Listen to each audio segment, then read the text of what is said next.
बाबा साहब अकेले थे, उस 32 दांतों के जीव की तरह से वो थे, लेकिन इन्होंने अकेले ही पूरे देश में इतिहास रच दिया और भारत का ऐसा संविधान बनाया जहाँ छुआछूत नहीं, अमीर गरीब नहीं, ऊंच नीच नहीं, सब लोग एक बराबर हैं। तो हमें कभी भी हिम्मत नहीं हारना चाहिए, विश्वास रखना चाहिए।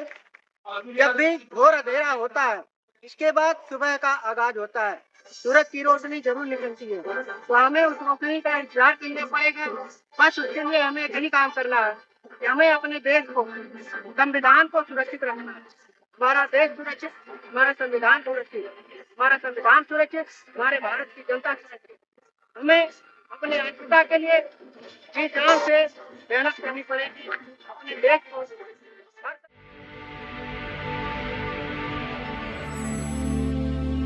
सम्मानित निवासियों, आप सभी को इस गणतंत्र दिवस जो हमारा भारत का राष्ट्रीय पर्व है, इसकी बहुत बहुत शुभकामनाएं।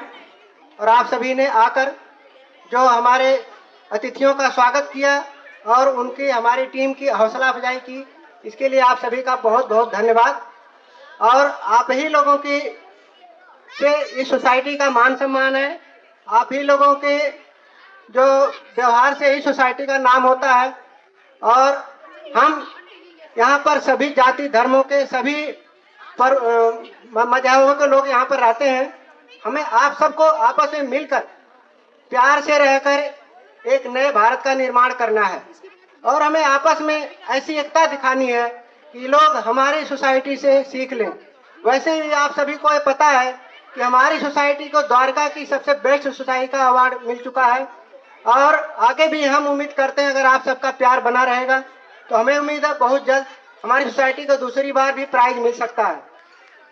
तो ये सब आप सभी की मेहनत और हमारे कर्मठ कार्यकर्ताओं जो सफाई कर्मी है, हमारी टीम, हमारे एग्जीक्यूटिव बॉडी के मेंबर, हमारे पदाधिकारी, इन सब में सबका योगदान है।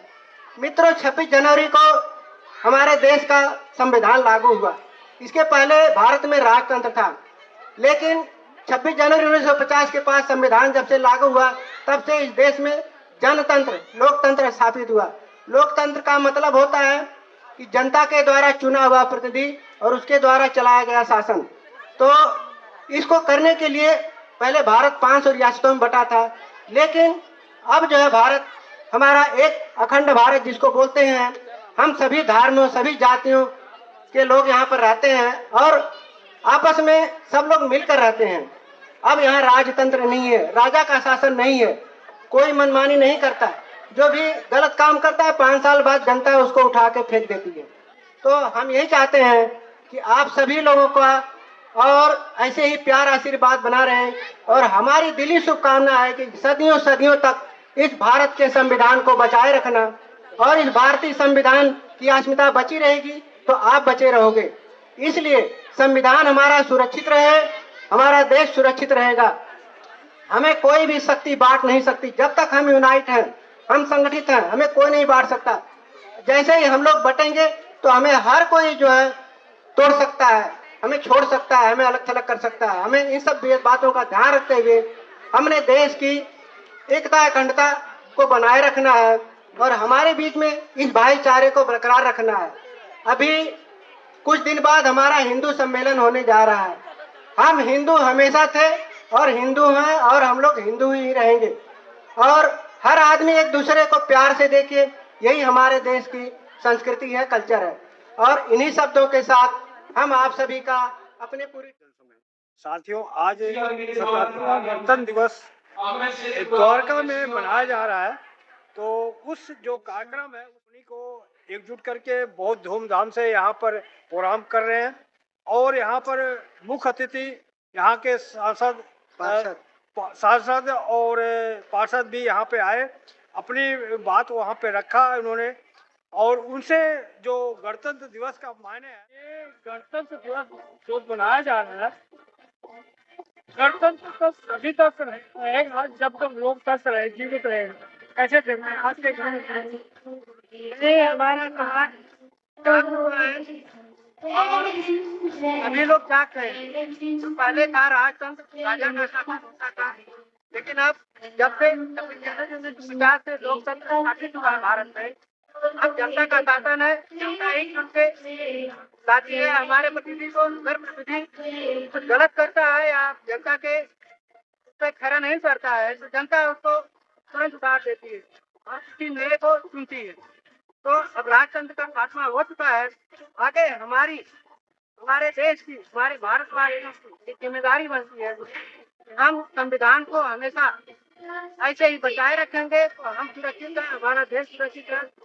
और हमें जात पात से ऊपर उठकर हमें अपने देश की एकता और अखंडता को बनाए रखना। सर, एक तरफ आप बनाए रखेंगे लेकिन दूसरी तरफ आप देख रहे हो संविधान के ऊपर, बाबा साहेब अम्बेडकर के ऊपर चारों तरफ से हमला हो रहा है, उसको कमजोर किया जा रहा है। जब लोकतंत्र नहीं बचेगा तो गणतंत्र कैसे बचेगा? ऐसा है, ये आप कह रहे हैं, लेकिन आज से 50 साल 60 साल पहले यही था कि हमारे देश में कोई हमारे समाज का दांतों के जीव की तरह से वो थे। लेकिन इन्होंने अकेले ही पूरे देश में इतिहास रच दिया और भारत का ऐसा संविधान बनाया जहाँ छुआछूत नहीं, अमीर गरीब नहीं, ऊंच नीच नहीं, सब लोग एक बराबर हैं। तो हमें कभी भी हिम्मत नहीं हारना चाहिए, विश्वास रखना चाहिए। जब भी घोर अंधेरा होता है इसके बाद सुबह का आगाज होता है, सूरज की रोशनी जरूर निकलती है। तो हमें उस रोशनी का इंतजार करना पड़ेगा। बस उसके लिए हमें यही काम करना है कि हमें अपने देश को, संविधान को सुरक्षित रखना है। हमारा देश सुरक्षित, हमारा संविधान सुरक्षित, हमारा संविधान सुरक्षित, हमारे भारत की जनता सुरक्षित। हमें अपने एकता के लिए जी जान से मेहनत करनी पड़ेगी। अपने देश को और समाज भी एक है। लेकिन मैं आपसे जानना चाह रहा हूँ कि अभी हाल फिलहाल में यूजीसी आया है, तो कहा जा रहा अगर जातियों को गुमराह किया जा रहा है, ये उनके खिलाफ है। लेकिन वहाँ उस कानून में कहीं नहीं लिखा है उनके खिलाफ है। वहाँ तो लिंग भेद, जात भेद के खिलाफ कानून है। बिल्कुल आपकी बात सही है। जिसके हाथ में सत्ता होती है वो जल्दी सत्ता को नहीं छोड़ना चाहता। आपने पहले भी देखा होगा इस देश में 562 रियासतें थी जो सत्ता छोड़ना नहीं चाह रहे थे, लेकिन संविधान लागू हुआ, रियासतें सत्ता छोड़ गई। अब देश में फिर से इसी संविधान के रास्ते यूजीसी कानून लागू हुआ है। ये कुछ दिन और मचाएंगे और इसके बाद ये लोग काम हो जाएंगे। हमारे देश में संविधान का शासन चलेगा, न तो किसी की मनमानी चली है और न तो चलेगी। जब तक हमारा संविधान सुरक्षित है हम सुरक्षित हैं। हमारे देश में वही लोग शोर मचा रहे हैं जिन्होंने सदियों से हमारा शोषण किया, हमारे समाज का शोषण किया। हमें इस चीज के लिए जम से मुकाबला करना पड़ेगा। अपने दलित SC/ST OBC को जगाना पड़ेगा और जब तक हम नहीं यूनाइट होंगे हमारा कोई बाहरी आने करने नहीं आएगा। देखिए जो मुर्गा होता है सुबह सुबह काम देता है, पब्लिक को जगाता है और उस मुर्गे की बलि दी जाती है। इसलिए हमें अपनी बलि देने के लिए हमेशा तैयार रहना पड़ेगा। हमें अपने देश को बचाने के लिए हमेशा बलिदान देने के लिए जब तक नहीं होंगे, जिसने बलिदान नहीं दी तो देश का जो है तो नहीं होगा। सर, लास्ट सवाल आपसे जानना चाह रहा हूँ, क्या इस देश में जिस तरह से अब हो रहा है कि संविधान और देश धर्मनिरपेक्ष है, अगर मान लीजिए इस देश में हिंदू एकता की हिंदू सभा होगी तो बाकी जातियाँ कहाँ जाएंगी? अच्छा है, हमारा देश पहले भी इकट्ठा है, दुनिया में छूट है। ये कोई भी हिंदू देश में न चला है न चलेगा और ना हम लोग जब तक जिंदा है इसको चलने देंगे। लेकिन अभी समझ में आ रहा पता लग रहा है यहाँ पे हिंदू सम्मेलन होने जा रहा है, तो हिंदू सम्मेलन में क्या वहाँ पर संदेश जाएगा? मैं इस सम्मेलन में भी भाग नहीं रखता। सिख सम्मेलन वालों को, हिंदू सम्मेलन, मुसलमान सम्मेलन वालों को, हम पूरे देश की एकता और अखंडता की शपथ लिए हैं। हमें शपथ करके हमें समय दिया, इसके लिए धन्यवाद। तो साथियों की सही बातचीत गौतम जी का प्रचार और अपना प्रयास कैसा लगा आप जरूर लिखें और कहाँ देख रहे हैं वो भी आप कमेंट में लिखेंगे। जय भारत, जय संविधान। मैं मेवालाल, बहुजन समय, दिल्ली। जय भीम, जय भारत। Thank you sir.